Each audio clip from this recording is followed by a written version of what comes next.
Hello friends, welcome back to my channel. Friends, మీకు మా video నచ్చినట్లయితే వీడియోని లైక్ చేయండి. ఇక ఎపిసోడ్లోకి వెళ్ళినట్లయితే నాగవల్లి మహి పేరు మీద పూజ చేయించడానికి గుడికి వస్తుంది. ఇక అదే గుడికి రూప కూడా మధు పేరు మీద పూజ చేయించడానికి మధుని గుడికి తీసుకొస్తుంది.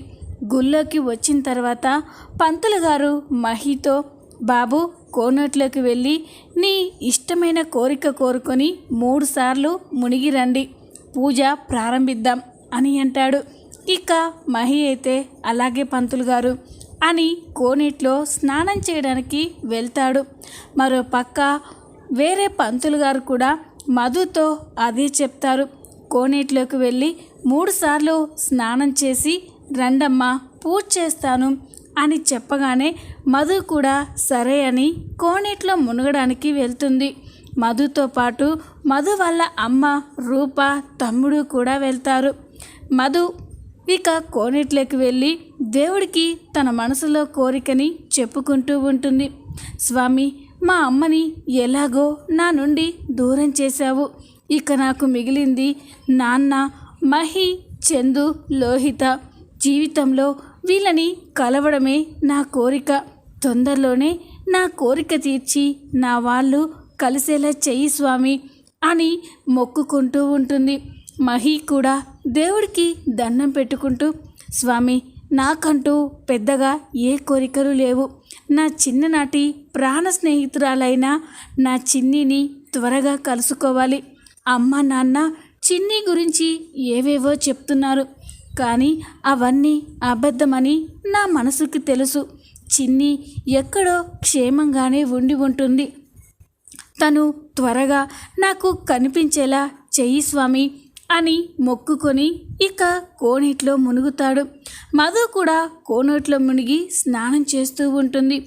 అప్పుడే మహి మెడలో ఉన్న పూలదండ ఆ నీళ్ళ ప్రవాహంతో అక్కడే నీటిలో మునుగుతున్న చిన్ని మెడలో పడుతుంది.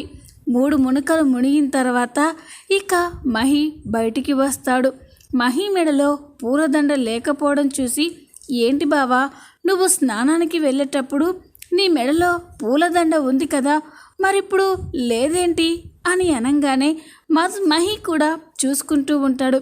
అవును కదా, నా మెడలో పూలదండ ఉండాలి కదా అని అటు ఇటు చూస్తూ ఉంటే, బాబు మీరేమీ కంగారు పడకండి.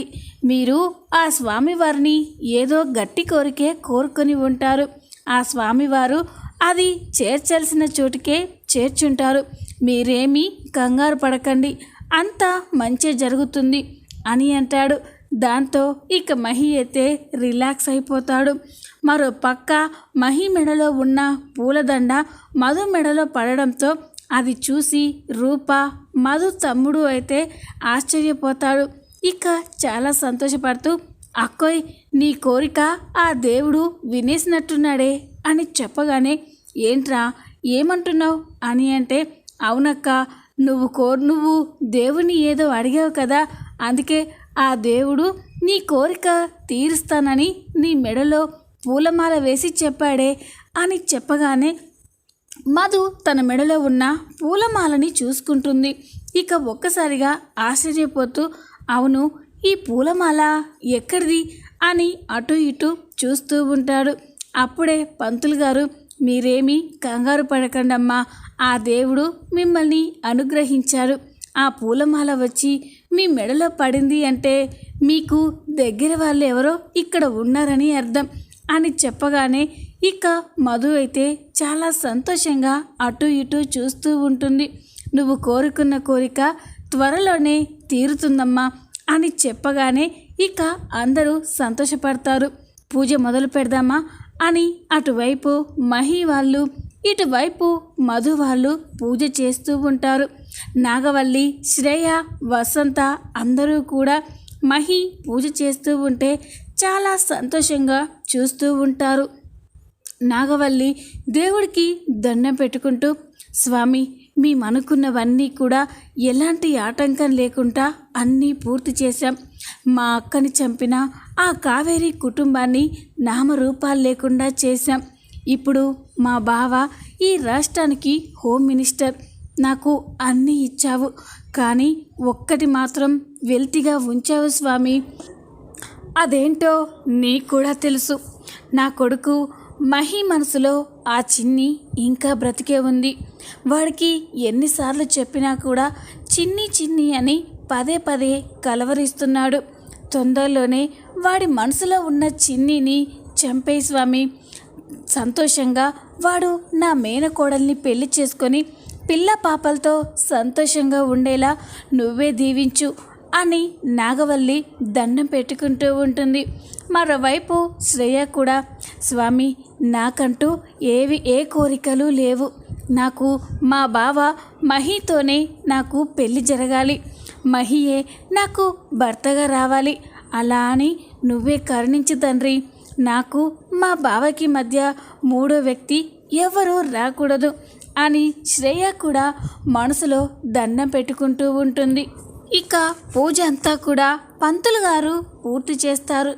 ఇక మహితో, చూడండి ఈ పూజ చాలా విజయవంతంగా జరిగింది. మీరు ఏమనుకున్నా కూడా ఆ దేవుడు తొందరలోనే నెరవేరుస్తారు. మీరు నిశ్చింతగా ఉండండి అని చెప్పగానే అందరూ కూడా చాలా సంతోషపడతారు. మరోపక్క మధుతో కూడా ఈ పూజ చాలా బాగా జరిగింది. ఆ దేవుడి అనుగ్రహం ఎప్పుడూ మీ పైన ఉంటుంది. నిశ్చింతగా ఉండండి. ఆ దేవుడి స్మరణ చేస్తూ ప్రశాంతంగా ఉండండి అని చెప్పగానే ఇక మధు రూప అయితే చాలా సంతోషపడిపోతూ ఉంటారు. ఇక కాసేపటి తర్వాత నాగవల్లి శ్రేయ గుళ్ళో ఉన్న పూజారి దగ్గరికి వెళ్తారు. ఇక అక్కడికి వెళ్ళి, పంతులు గారు మిమ్మల్ని ఒక మాట అడగొచ్చా అని అంటే, చెప్పండమ్మా అని అంటాడు.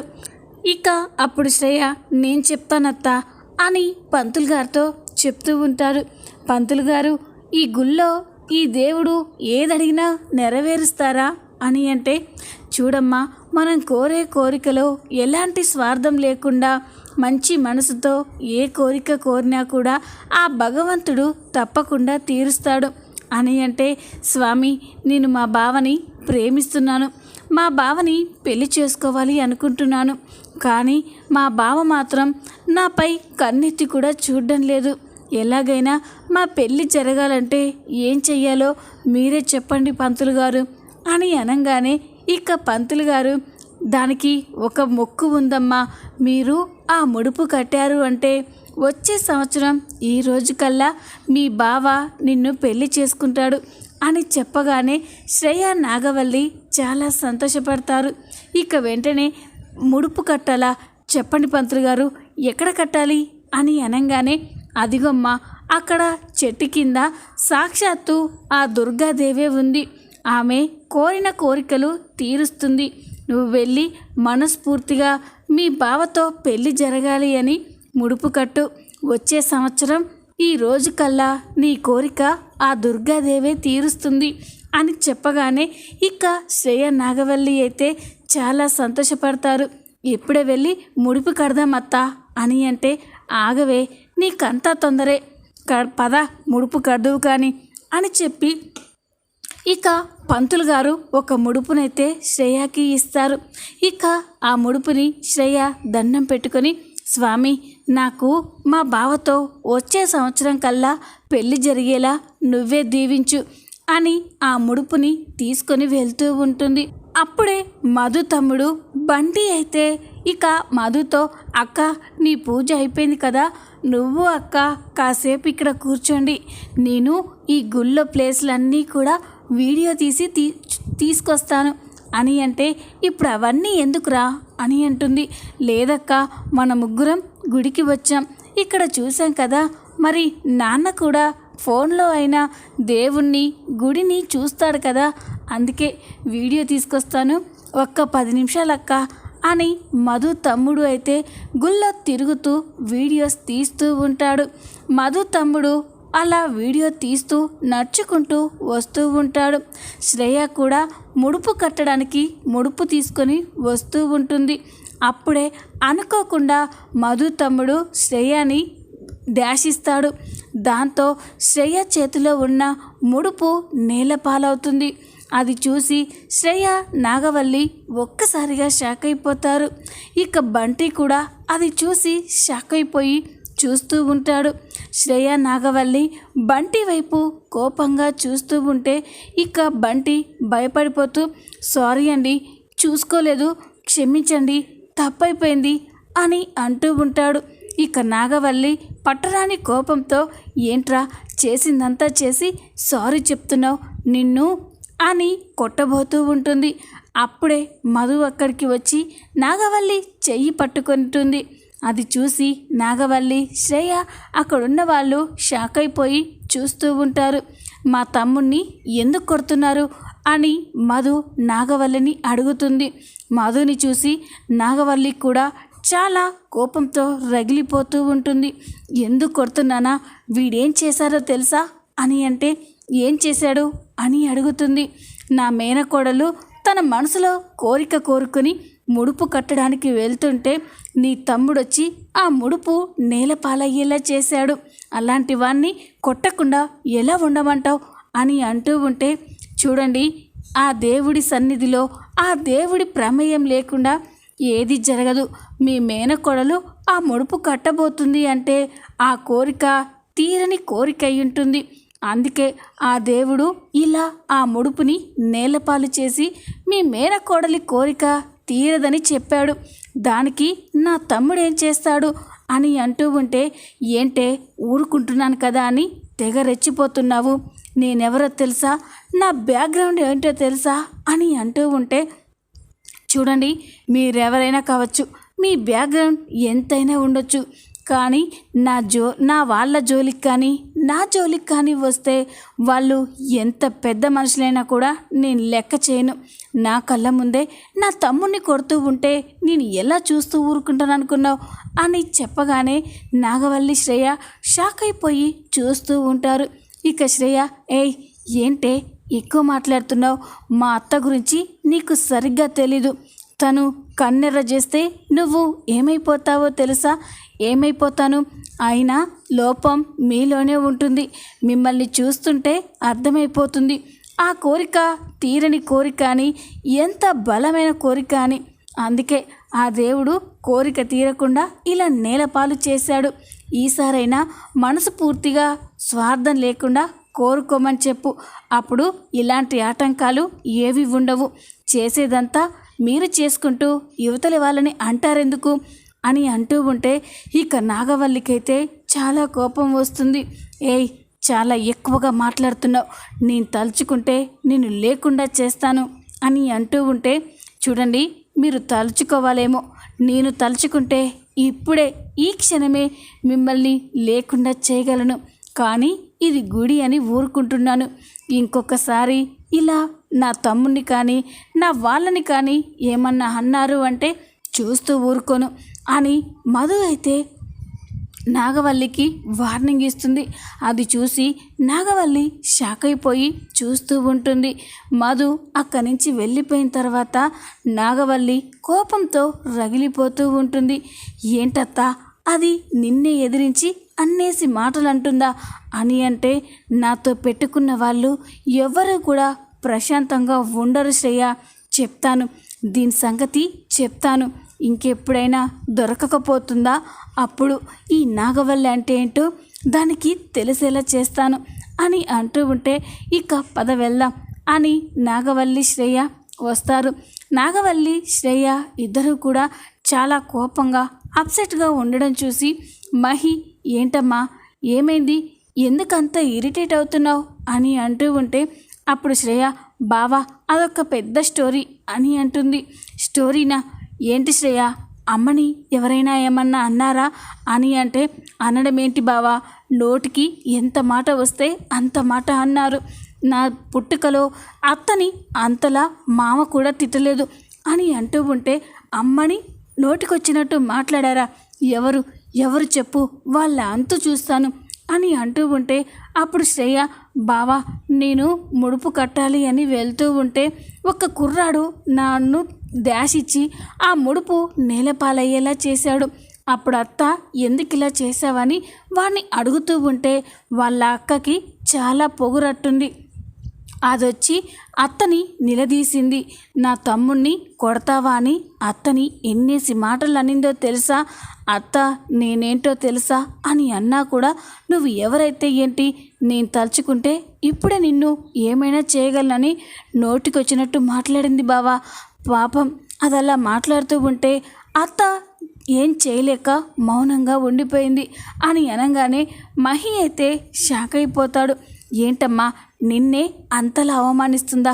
ఎవరు చెప్పు, ఎవరో చెప్పు, ఇప్పుడే వెళ్ళి వాళ్ళకి బుద్ధి చెప్తాను అని అంటూ ఉంటే నాగవల్లి, వద్దు నాన్న, నీకెందుకు ఆ విషయం నీ దాకా రానివ్వను, నువ్వు ప్రశాంతంగా చదువుకో, దాని సంగతి నేను చూసుకుంటాను, ఎట్టి పరిస్థితుల్లో దాన్ని వదిలే ప్రసక్తే లేదు, ఈసారి నా కంట పడనివ్వు, నేనేంటో నా బ్యాక్గ్రౌండ్ ఏంటో ఈ నాగవల్లితో పెట్టుకుంటే ఎలా ఉంటుందో అన్నీ దానికి అర్థమయ్యేలా చేస్తాను, నువ్వు మాత్రం ప్రశాంతంగా ఉండు నాన్న అని ఇక నాగవల్లి మహికి చెప్తుంది. ఇక నాగవల్లి అయితే మధు గురించి, మధు తనని అన్న మాటల గురించే ఆలోచిస్తూ కోపంగా రగిలిపోతూ ఉంటుంది.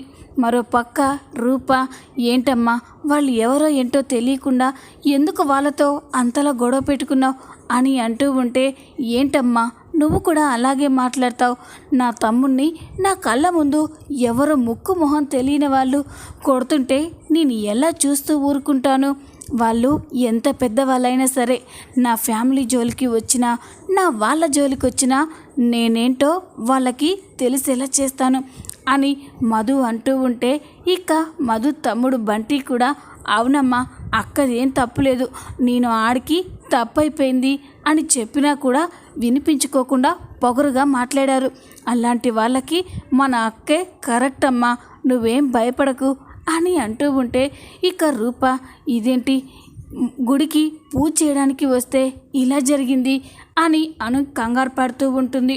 చూద్దాం రాబోయే ఎపిసోడ్స్లో ఏం జరగబోతుంది, ఇక మధు నాగవల్లి ఎలా ఎదురుపడబోతున్నారు తెలుసుకోవాలి అంటే మన నెక్స్ట్ వీడియోస్ ఖచ్చితంగా ఫాలో అవ్వండి.